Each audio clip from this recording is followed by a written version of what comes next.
7, 4 minutos, amigos. Recuerden que una cosa es hacer radio, otra televisión, y algo muy distinto, radio y televisión al mismo tiempo. Por cierto, en la contraportada de Meridiano se lee: hace 40 años mataron a John Lennon. Como pasa el tiempo, 40 años ya. Bueno, me complace siempre poder conversar con John Magdaleno, politólogo, magíster en ciencias políticas, especialista en análisis de datos, profesor universitario, director de la consultora Polity. John, buenos días, bienvenido. Buenos días, Eduardo, un placer saludarte. Buenos días para ti, el equipo y toda tu audiencia. John, te tenemos vía Zoom. Mi primera pregunta tiene que ver, por supuesto, con la jornada del día domingo, el 6 de diciembre, que muchos, por supuesto, vinculan en el análisis general de lo que puede estar sintiendo la gente en Venezuela hoy con lo que va a pasar el próximo sábado en este llamado a la llamada consulta popular. ¿Qué vas leyendo tú particularmente después del 6 de diciembre? Bueno, Eduardo, esencialmente tres cosas. La primera y quizá la más notoria, obviamente se trató de una consulta que reunió a muy poca gente, que estimuló a muy poca gente para participar. Muy pocos venezolanos en perspectiva comparada con otras consultas fueron a esa elección no competitiva, elección no libre, que no es justa, no fue justa ni imparcial, pero a la postre se celebró y de ahí creo que van a derivarse algunas consecuencias prácticas en lo sucesivo. Se va a instalar una Asamblea Nacional, sea de facto, como se quiera llamar, se va a instalar y esa Asamblea va a ejercer un poder. Muy probablemente un poder del que no pudo disponer la Asamblea pasada, básicamente en virtud de la disputa que hubo con el Tribunal Supremo de Justicia, el Ejecutivo Nacional y otros poderes. Segundo, diría que esa consulta comunica un proceso de deterioro del oficialismo. La verdad es que la votación que obtienen es poco más de 3.550.000 votos. Históricamente, Eduardo, la votación obtenida, perdón, la votación obtenida por el oficialismo en las últimas consultas ha estado rondando entre 5 y 6 millones, dependiendo de la consulta que se trate. Bueno, en esta oportunidad estamos hablando de casi 1.500.000 votos por debajo de lo que ya era el límite inferior de la votación del chavismo en su conjunto. Así que esto también comunica un segundo mensaje con nitidez. El deterioro de la situación política, económica y social venezolana también se traduce en una pérdida de respaldos del oficialismo. Tercero, bueno, el mensaje contrario. La oposición que participa no fue capaz de reunir una votación sustantiva. La verdad es que sumando habría llegado a lo sumo, tendría que sacar los numeritos finales, pero a lo sumo a algo así como 1.600.000, 1.700.000 votos, lo cual desde luego habla de los desincentivos que tanto desde el lado del gobierno como desde el lado de la oposición tuvieron muchos electores para ir a votar, repito, desincentivos. Así que en general esos serían los tres primeros mensajes, pero de vuelta, me quedo con el mensaje final. Todos sabemos que no fue una elección ni libre, ni competitiva, ni justa, ni imparcial, pero se celebró y va a tener algunos impactos muy concretos a partir de enero del año que viene. ¿Cuáles pueden ser esos impactos? Por ejemplo, te pregunto en el plano político, ha dicho Diosdado Cabello que el 5 se juramentan y el 6 están introduciendo un proyecto de ley para que haya justicia contra los traidores de la patria. Muchos asocian eso a un escenario de persecución política. Pero estos resultados que tú has descrito a grandes rasgos, ¿a qué pueden impulsar al gobierno? ¿A perseguir o más bien a crear espacios de reconocimiento y reencuentro hasta por la propia sobrevivencia? Bueno, Eduardo, coincido con tu primera formulación, es decir, coincido en que la gran obsesión, el gran objetivo del régimen político en su conjunto, del gobierno en general, era tomar control de la Asamblea Nacional. Y sí, soy de los que piensa que a despecho de lo que debería lógicamente, a donde deberían lógicamente conducir los resultados, el gobierno sí va a tener la tentación de perseguir a la dirección del Parlamento, que todavía no ha cesado en sus funciones.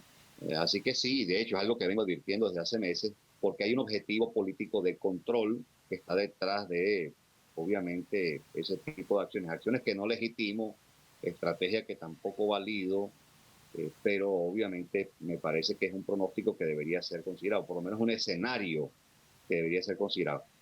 En segundo lugar, me parece que ese Parlamento tiene un claro desafío, el mismo desafío del que dispone, el que tiene el régimen político, que es intentar producir alguna reforma económica que pasa obviamente por un conjunto de reformas legislativas. Es muy difícil pronosticar el destino final de esas reformas, pero el gobierno ahora sí tiene un imperativo estratégico frente a sí, habiendo caído de forma significativa el volumen de ingresos, no tiene otro remedio, no habiendo otra fuente de extracción de recursos equivalente a la petrolera, ni el oro, ni los minerales preciosos, ni el coltán, etcétera, etcétera, ninguna otra fuente permite disponer del volumen de ingresos que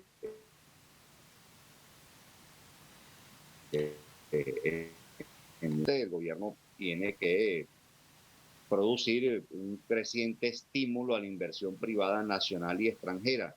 Y esto puede pasar por, repito, una serie de reformas legislativas cuyo signo es muy difícil pronosticar. Ya sabemos cuán difícil es que el gobierno termine produciendo una reforma. De hecho, lo que ha ocurrido es una desregulación económica, no propiamente una liberalización, pero obviamente hay un imperativo estratégico que van a encarar. Así que yo diría que una prioridad para el gobierno es, por un lado, dar finiquito, dar término a la Asamblea Nacional anterior, que ha sostenido la tesis de la continuidad administrativa, y claramente va a tener que enfrentar el desafío que le va a imponer el gobierno, y por otro lado, lo que aún no se sabe con detalle, pero que pareciera un imperativo, el avance en la dirección de alguna reforma económica, porque se requiere, el Estado requiere nuevas fuentes de ingresos en divisas.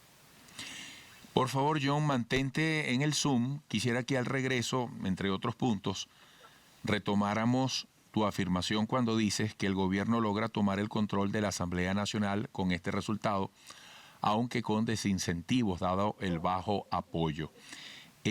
Quisiera que al regreso analizaras qué peso puede tener la comunidad internacional en el rechazo, en el desconocimiento de aproximadamente 50 países que ya han reiterado que no reconocen este resultado, y B, por el tema de las sanciones que también tiene su influencia. Si esto puede conminar al gobierno a intentar una línea de diálogo, de entendimiento con factores de la oposición determinantes, más allá de los que participaron en las parlamentarias. Amigos, regresaremos con John Magdaleno.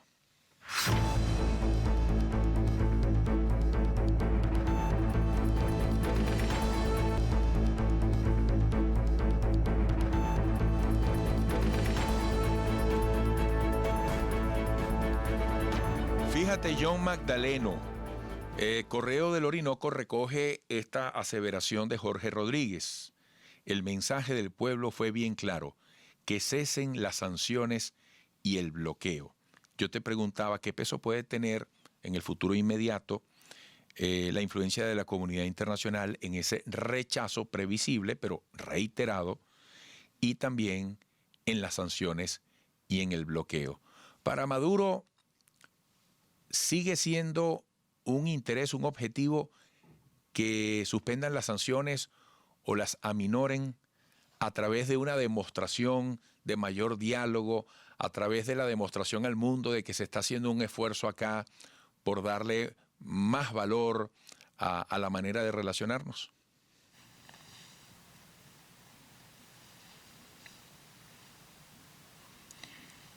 Creo que la imagen está congelada. Yo pensaba que él estaba allí en posición de atención, pero creo que la imagen está congelada. Vamos a intentarlo, amigos. Yo creo humildemente que esa es la gran encrucijada en la que estamos en Venezuela. independientemente de todas las cosas que simultáneamente pueden estar afectando al país en lo político, en lo económico, en lo social, la encrucijada es qué caminos reales y disponibles tenemos los venezolanos para intentar una mejor circunstancia que derive en una mejor calidad de vida para todos en La Paz. Por cierto, no sé si se dieron cuenta, ayer la Cruz del Ávila dejó de ser cruz y aparece la palabra paz. Anoche un vecino se daba cuenta, ya no está la Cruz del Ávila, sino la palabra paz. John, no sé si alcanzaste a escuchar mi planteamiento. No, la verdad no completo. Bueno, te lo resumo. ¿Hasta qué punto puede influir en las decisiones de gobierno el peso de la comunidad internacional que rechaza y reitera su desconocimiento de estos resultados del 6 de diciembre y que probablemente va a insistir, ¿verdad?, con el mantenimiento de las sanciones? Eso puede derivar en un cambio de actitud de Nicolás Maduro hacia la flexibilización de la convivencia con otros factores de la política, además de su relación con los agentes de la economía privada. Bueno, diría que lo último que planteas es más factible, Eduardo, que propiamente una negociación integral. Es decir, las sanciones se imponen básicamente para promover un cambio de conducta del gobierno venezolano, de sus principales autoridades. Y la verdad es que el único cambio de conducta que hemos observado es en materia económica, en virtud de las crecientes restricciones económico-financieras que experimenta toda la institucionalidad estatal en general, no solo el gobierno central. Así que, obviamente, si se persigue un cambio de conducta, lo que cabría preguntarse es hasta qué punto las sanciones nos han aproximado a un cambio de régimen político o lo que de otro modo puede denominarse una transición a la democracia. Y la verdad es que en esta última materia los avances han sido bastante pocos. Más veo yo factible una eventual flexibilización de las sanciones a cambio de la restitución de algunas garantías económicas y políticas.